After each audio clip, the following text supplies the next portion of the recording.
All right. First off, I have to apologize for any spontaneous napping I may do. No, I did not get diagnosed with narcolepsy, but I am trying to detox from coffee this week. It's funny, I'm not in the mind for no. I don't want to stop drinking coffee. I just wanted to kind of diminish or eliminate the addiction. I couldn't stop cold turkey. I've been kind of going from 3 cups to 2 cups to 1 cup to half a cup. I just had a gulp of coffee to try to not get headaches and to clean my body out so that then I can go back to drinking coffee. It's crazy, the headaches that I get from a caffeine, if I don't get caffeine when my body needs it, are just like rough.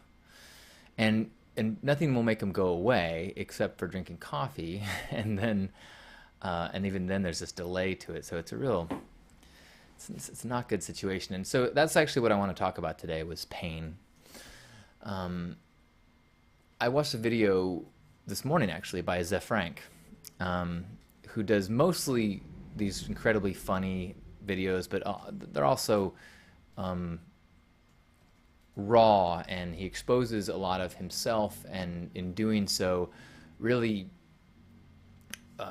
does a service to humanity. And so the one this morning he read was he started by reading an email that he had gotten a while back, and then a second email from the girlfriend of the person who read the first email, and it ended up being a talk about suicide. And so he talked about pain and emotional pain, and so it made me think a lot about a lot of things, and it made me think about times in my life when I've really, I guess, lived with pain. Not so much physical pain. Well, I guess let me take that back. I'm actually living with physical pain right now. I've got a muscle spasm in my back that I've had for, I think this is now day 4. That I've been it doesn't seem to be getting any better. I'm now at the point where I need to start looking into some sort of professional help. Something occurred to me though as I was struggling with this. Pyrite said, "So, have you been avoiding checking your stats?" And also this morning I was on the phone with Belicious, and as the phone rang, I picked it. I stood up to start talking to her, not remembering that I had just clicked refresh on my YouTube video, and so the intro music is quite noticeable. And so as I'm walking away, the intro music starts, and she goes, "Oh, I know what you're watching." I was like, "Oh." So the answer is, have you been avoiding looking at your stats? Is no. And if you tuned in last week, I mean, it was all about letting go and realizing that this is not serving me. I'm getting too focused on the stats and the numbers and trying to get to make the TEDx talk, and so I resolved to stop. And I guess I reduced my focus on it, and I didn't put the effort and the energy into promoting it. I let go of that kind of feeling like, oh, I should be telling people about it all the time. But I still kept looking. And so I had this thought that, is this a psychosomatic, cosmic tap on the shoulder kind of thing, as I am continually clicking and I'm continually reaching to check on this thing that I said I wouldn't, and now my back has seized up as kind of a literal physical scolding of my actions. I don't know. In the last couple of years, things that I would have thought would be way too foofy and new agey, I now start to go, maybe so. Maybe, as I started telling a story about broken fingers, the next day I dislocated my finger.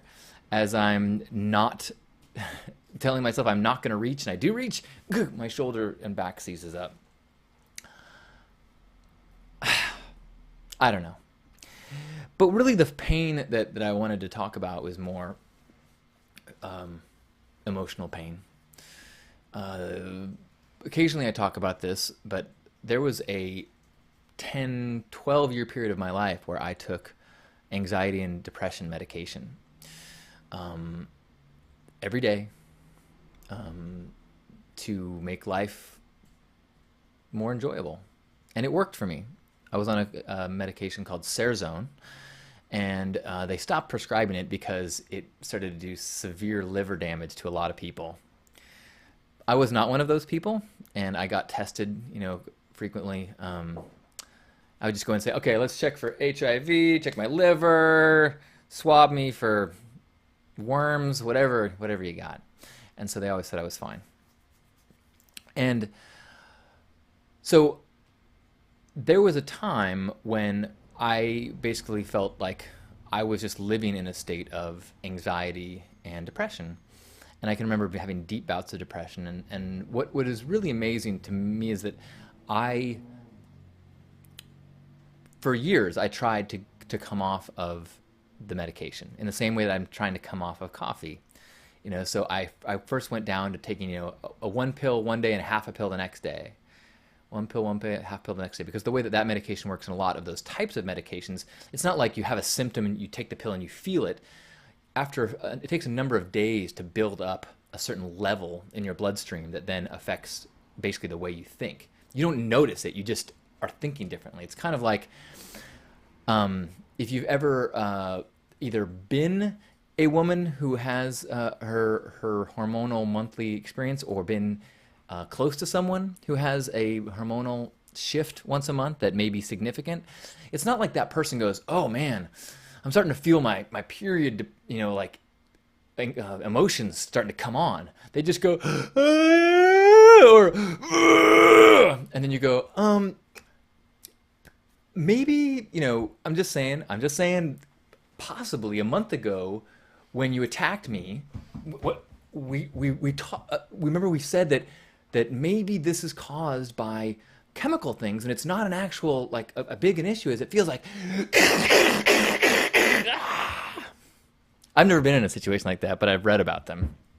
But in those situations, when your chemistry is stirred up, it doesn't feel like, oh, I'm like under the drug's effect. It's just the world is different, and usually it's shittier, and usually I suck more, and usually you suck more. And so I used to go through this practice, and I had this huge epiphany when I finally was like, wait a minute. The world doesn't suck right now. It feels like the world sucks right now. And so I need to stop this process of going back and reformulating, recategorizing, reestablishing everything I know about the world to fit this new thought process that I'm having, this new way of feeling that I'm having, because that's actually not right. What's really accurate is the world is as awesome as it's always been. I'm just now slipping into this chemically distorted filter and film that doesn't feel like a film. It just feels like real, but it's not. And that's one of the things that, don't believe everything you think. It seems like such a simple sentence, but it's so huge. In the meditation, you talked about looking at a thought and being able to say, that's not real. That's just a thought. But for 20 years of my life, I very much had to battle with this being kind of at the whims of these thoughts, because I hadn't yet really understood that your thoughts are not you. And you can choose to believe a thought. And very often a thought is not serving you and not bringing you to a good place. And so what was very encouraging for me is that, after being on medication for, 10 years, I did start to wean myself off. And eventually I got to a place where I was on like a quarter dose. And for the next 4 years, every time I tried to come off that quarter dose, I would have my period. I would just get like, I got to a point where I would recognize it, and I would feel the funk come on. I would feel the way, okay, I just caught myself,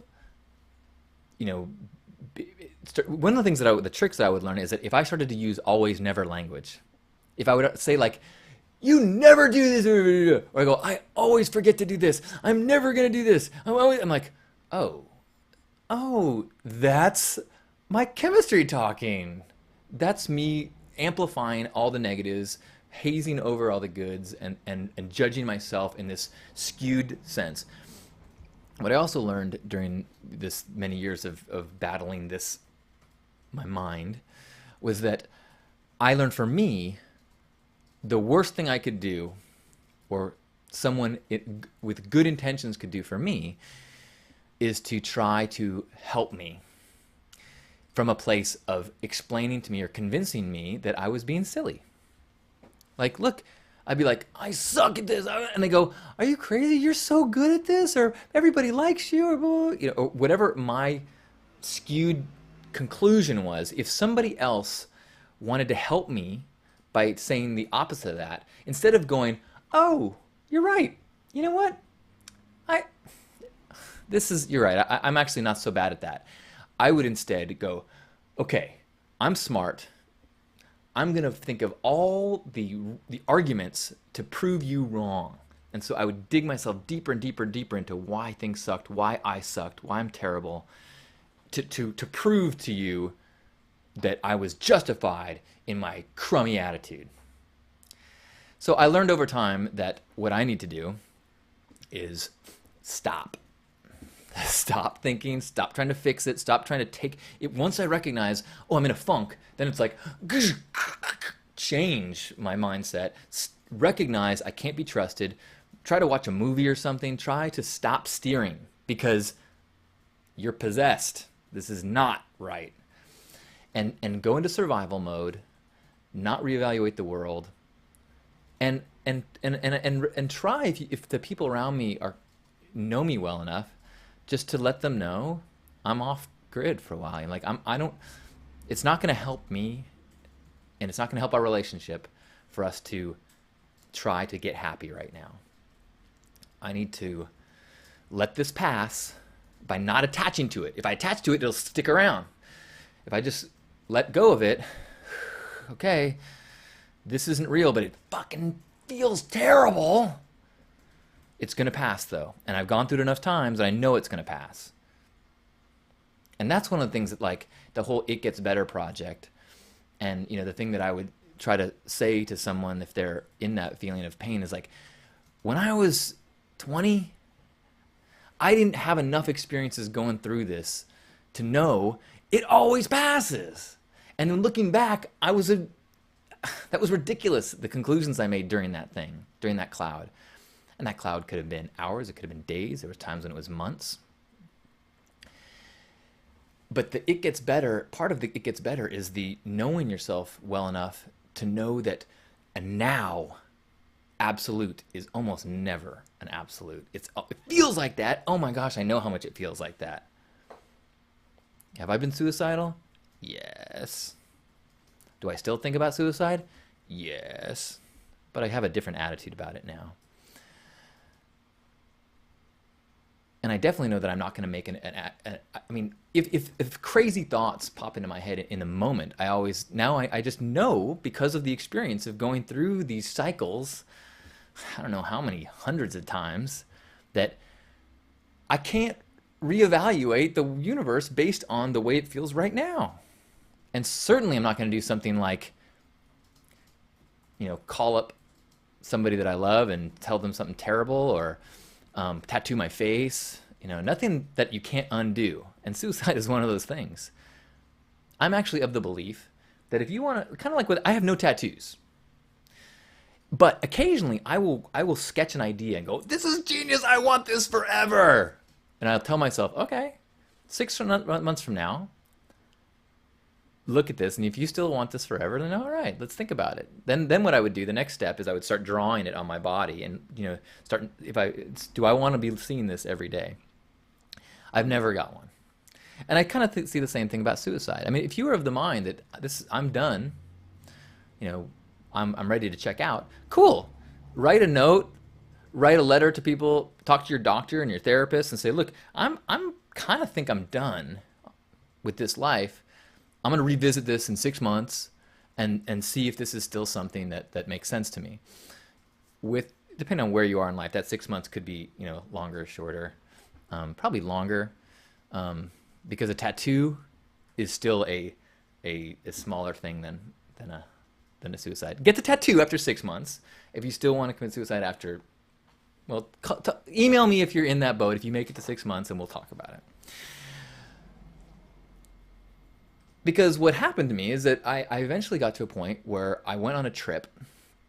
Was in another country, and I forgot my meds. I forgot my quarter meds that I'd been on for 4 years, and I couldn't get off, because every time I tried, the world became shitty. And I'm like, oh my gosh, I don't have the meds. This is gonna suck. But all right, I'll make it through this weekend. And the way that the meds work for me is that it's not like I forget to take one and then I feel it right away. It's, it takes a day or two, maybe 3 days before I'm like, ugh. And what happened was I felt fine. I accidentally stopped taking my meds, and I felt great. And looking at what had been going on in my life the year and a half to 2 years previous, I've really stepped up my personal spiritual practice, my personal gratitude practice, my personal self-happiness practice.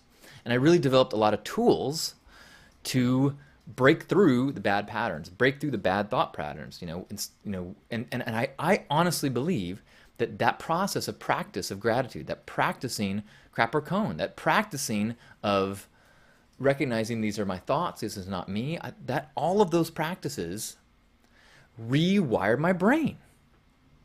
Before that, it took chemicals to get me to bypass those dark spots. And now I rewired my brain so that I don't hit those.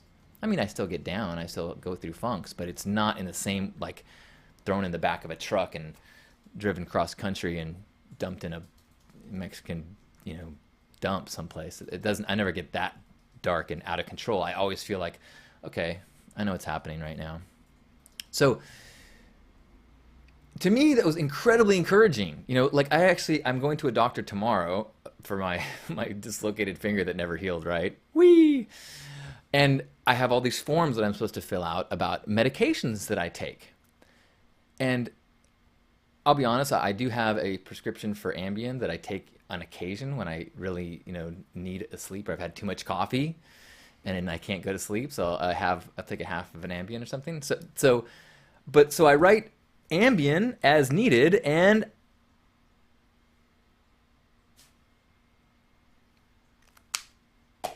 for 12 years of my life, I always had to write Serzone, and explain that I'm on anxiety medication and depression medication. And it's like, wow, that's awesome. So, yeah, I mean, I guess that's just, I wanted to just share my personal part of that. And, as some people, because I have such a ability to share just what I want on the internet, as we all do, it sometimes might seem that, I live in a candy cane land of lollipops and Swedish massage. And I still have not great experiences, but more importantly, in the past, I struggled a lot. And so as a 41-year-old man who loves life and has incredible relationships and just is in gratitude of the gift, I think it's important to say that I didn't skip through high school. I didn't skip through my young adulthood. I wasn't chipper all the way through at all. But there is a light at the end of the tunnel, especially if you practice. I just reposted the list on the Hug Nation Facebook page of like my recommended reading. I have an Amazon list of books and lectures that have helped me, and so those are the ones that have helped me. But one thing, as I start to look into trying to shift my my job from more social media stuff towards more speaking and coaching and things like that, I realize there's like a gazillion people that are creating all sorts of amazing tools and lectures and podcasts all about teaching your mind to think and be happier and more in gratitude. And it's just a matter of finding the voice that resonates with you. You know, there's incredibly dedicated, religious leaders that might say it in the way that you need to hear it. There are all sorts of, life coachy individuals. I did my first blog for the Daily Love, thedailylove.com. I did my first blog. I was asked to be a blogger for them, which was a huge honor because I've been a fan of Maston, who runs it, and I just think it's a great service. And so I see my name next to these like 100+ other contributors, and there's all these incredible voices of positivity, of helping shift your mind. But my list of ones that have helped me dramatically are on that Amazon list, like Byron Katie is a huge one for me. And in fact, if you've ever emailed me saying I need help, I borrowed this from Jacob Glass, who he says, like, the first thing that he usually says to people is, well, have you been listening to Byron Katie? Because if you want to hire me as a coach, I'm happy to retell you the things that I've learned from her. But if you just want advice, well, just watch some of her videos. She's incredible. She totally helped me change the way that I think, and thousands and thousands and thousands of other people. Probably more than, I don't know. Not good with numbers. A lot of zeros. Did I mention that today's topic was more of a ramble than it was a focused talk? Another thing that came to mind as I was watching Zefrank's powerful video was that he was saying it's important to be able to talk about pain, and that one of the reasons that people feel that they have no choices is because they're in pain and they don't feel like they have a support group to talk about it. And it occurred to me that I should probably clarify some of the just, basic things that I talk about all the time, like crap or cone. I don't mean for that to be a statement that you can't talk about what's hurting you, or that you need to, that it's, that if you're struggling, and then that's something to be kept inside. Because what I kind of think that there's these kind of degrees. If you are in a place of a depression or a funk, or you're having suicidal thoughts, or you just, you can't live in this place, that is baseline survival mode. And you need to do whatever you can to get to the next phase up. And so I know that if I was in that place and someone told me, "Hey man, focus on your cone," I probably, while I'm in a depression, I would say what I mentioned earlier, like, screw you, I have all these reasons why life sucks. And so to tell me that I have no value in that, screw you. And then you'd say, "But man, what about, starving children in Africa? You've got it so much better than them." And then I'd be like, okay, so now I'm an asshole for not appreciating my shitty life. Anyway, my point is that in that dark place, just feeling heard and recognizing that what your experience is valid, absolutely. There's nothing wrong with talking about it and trying to make sense of the feelings you're having, and trying to find, especially people that are in that same vibration that are struggling as well. That's why we have support groups where people are like, I can't shake this vibration, you can't shake the vibration. At least I stop being critical of myself for having these feelings and these thoughts. I realize, oh, I'm not alone. In fact, you realize, oh my gosh, pretty much everybody struggles with something. But when you then kind of, the challenge is so many people have gone through this bottom chapter, we probably all have, is that then when we get out of that, partially because we then feel like we've bonded with people over this pain, is that it becomes comfortable. And it becomes how we identify ourselves. We are victims. We are survivors. We are angry at the world. We are, righteous indignation about what's been done to us. We identify with the pain that we've experienced, the suffering, the indignities, whatever that is. And then it becomes our story. And we bond and we share and we we focus on our crap. And it becomes a cultural thing that we do as a way to connect with people sometimes. And when I'm saying crap or cone, it's to try to snap out of that phase, out of the base phase. You're now in this middle phase where your identity is now tied in with what you were, and trying to go, wait a minute. The culture loves you in this state, because somebody who's needing and lacking is very susceptible to messages saying, I can help you. Dun, dun, dun. In fact, I've got the perfect product that will fix all of your woes. I'll make you feel happier, more loved, more respected. But when we can start practicing and aware that, oh my gosh, I am focusing on things that don't serve me. There are good things that happen to me, and then I totally forget them. In a day of stuff, at the end of the day, if I don't practice, I will wake up the next morning thinking about my finger that doesn't work and all the other things that I'm frustrated about, unless I take a tally of the good stuff. And so crap or cone is like getting to that place of, wait, no. You've been trained to think this way. Start training yourself to think back over here. At least open to good and bad, and then start to go, wait a minute, how much does it serve me to focus on bad? There's actually tons of good. There's tons of good. And what happens is, and if you haven't experienced this, you have to trust me or have faith that as you start to focus on good, more good things happen. You are receptive to them. You're smiling and somebody wants to give you something. You are noticing the sun, and even if it is only that you notice more of the good stuff, it doesn't matter, because life is happier. And so I know that if you are in the base place, talk about, yay, sunshine, smiling, noticing all the good stuff. It sounds like you want to punch them in the face. And I get people to say that to me all the time.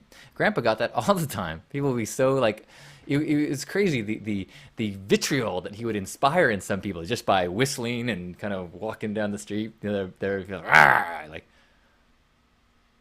okay. But as I can only speak for myself and people that I know and people that I read, that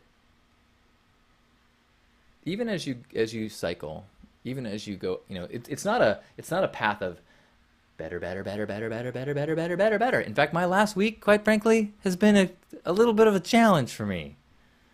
Past couple weeks have been a little bit of a challenge. Last week especially. And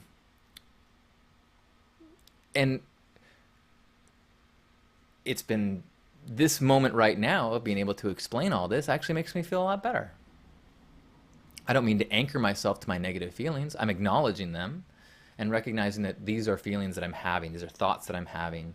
This is a focus that I'm struggling with. But there is so much good that's happening. What have I been focusing on? Things that weren't perfect. What have I not been focused on? Oh, I got to see my nephews and I got to play with them.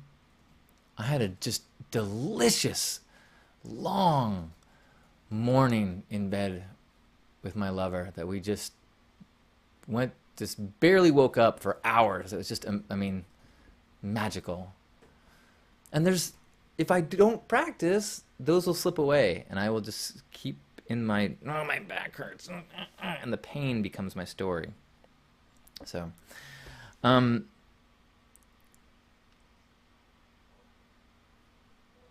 then once the practices of noticing the good, then it's that gratitude practice, and then it's that kind of, it's tough to stay in this mindset, but it's that, wow, life is a gift, wow. I just got introduced to a website called liveinwonder.com, and the whole, it just kind of, I love the kind of splash of cold water I felt in the face as I listened to some of the videos on it, and which is like exactly what we're talking about here. That If you don't practice, you will, if you fall into the, one of the quotes said that the opposite of happiness isn't unhappiness, it's boredom. And that if we don't practice noticing, being excited by things that bring us joy, we fall into boredom, and then we start to notice things that make us unhappy. And on personal, I've noticed, that I, especially in this last week with all the clicking and the refreshing and the looking at stats, I find that I struggle. I can keep myself not bored if I just, keep looking at Facebook and Twitter and whatever things online. And I almost have even though I don't necessarily get bored, it takes a lot of effort for me to pull away from this feedback machine, this constant things to keep me occupied, to risk the boredom of the world or to find the wonder in the world. And I know that it just, that's the stage that I'm at in my practice right now, is shifting that focus into the world, finding the wonder, taking the risks. Last night, I dropped off some flyers at, there's a guy who every Monday, Tim the hamburger guy, and he every Monday gives hamburgers to homeless people downtown San Diego. He's an amazing guy. He's been doing it for over 10 years. He's beloved. And he also, more than just hamburgers, he also has a filing card for everybody there. Everybody that comes and that comes repeatedly. And so they'll say like, hey, Tim, I need some shoes. And he'll be like, oh yeah, you know what? I haven't given you any shoes for over a year. Yeah, let's get you some shoes. What size are you? And then, but if they say, oh, Tim, I need a sleeping bag. He's like, I gave you a sleeping bag 2 months ago. That should last you a year. So I can't give you a sleeping bag yet. And so he's got this massive relationship, this massive network, just coming from this. He's a really amazing guy. So anyways, I went down there last night. He had asked us to give him flyers for our event that's this weekend, the first Saturdays in San Diego. And I went down there. I was really nervous because there's a crowd of like 100 people waiting. And, some of my insecurities and some of my old anxieties, and I just like kind of, I felt, but I went and I just sat down on the curb, and a guy struck me up in a conversation. So I ended up talking with the guy for a while, and it was nice to connect and be there. And then when Tim showed up, I gave him the flyers, and he said, if you got to go, I can pass these out for you. And I was like, yeah, please. And I was like, I don't have to go.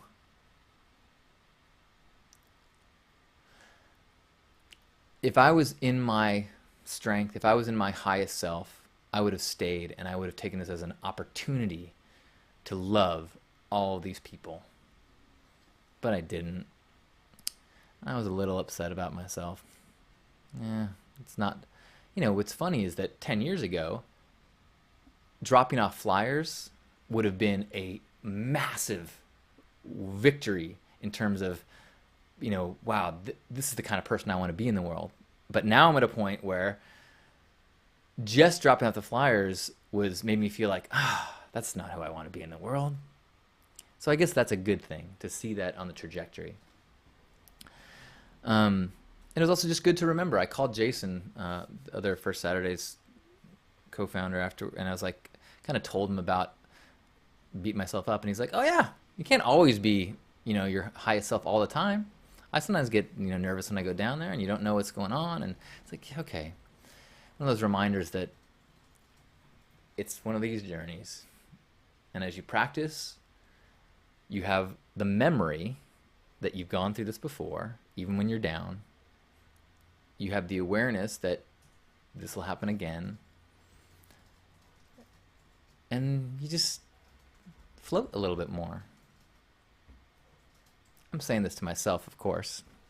If anyone resonates with anybody else, I'm glad. But really, this week especially is the one, since I have been struggling, it's a chance for me to say the things that I need to say to myself. So wherever you are, grab yourself by the shoulders. Oh, Take a moment to love this perfect, flawed body of yours. How amazing it is, filled with miracles.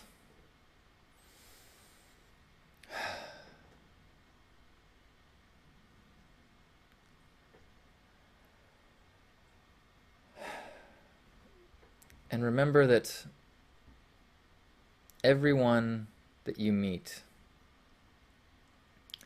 struggles. They might be chipper and cheer as you interact. They might seem like they got it all together, but everyone you meet struggles. They lose their temper. They cross their own lines. They have doubt. And so as we find our valleys and we struggle with our darkness, this does not make us farther away or separate from humanity. This is what defines us as humanity. And so as you see people frustrating you or in your way, know that they are dealing with their own struggles.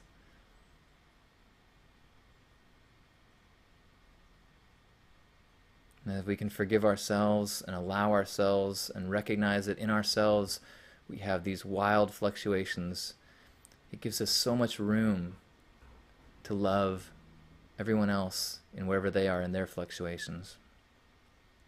So let's take 3 breaths together, separate from our ego stuff, separate from our fears and our doubts. Let's just take a few breaths from that deep down place where we are pure light, where our consciousness is freshly shining from source, unencumbered by the eye of our egos. Let's take 3 breaths. Inhale.